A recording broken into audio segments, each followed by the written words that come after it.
Operation shield અંતર્ગત સુરત જિલ્લાના માંડવી તાલુકાના કાકરાપારા એટોમિક પાવર સ્ટેશન ખાતે મોકડ્રીલ યોજાઈ।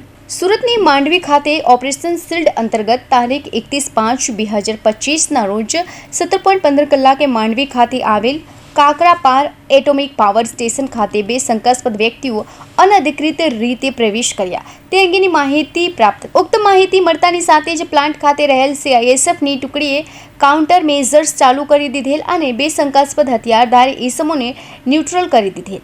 ઉપરોક્ત ઈસમ દ્વારા એક શંકાસ્પદ બેગ રસ્તા પર મૂકવામાં આવેલ, જેની પ્રાથમિક તપાસ માટે CISFની ડોગ સ્ક્વેડ ટીમ તથા બોમ્બ ડિસ્પોઝલ ટીમ દ્વારા નિરીક્ષણ કરી ન્યુટ્રલ કરવાના પ્રયાસમાં બોમ્બ વિસ્ફોટ થવા પામેલ, જેમાં CISFના એક જવાન ઘાયલ તથા પામેલ, જેને પ્રાઇમરી ટ્રીટમેન્ટ આપી અણુમથક ટાઉનશીપ ખાતે આવેલ હોસ્પિટલમાં વધુ સારવાર માટે ખસેડવામાં આવ્યા। બોમ્બ વિસ્ફોટથી લાગેલ આગને CISFની ફાયર ટીમ દ્વારા બુઝાવવામાં આવેલ।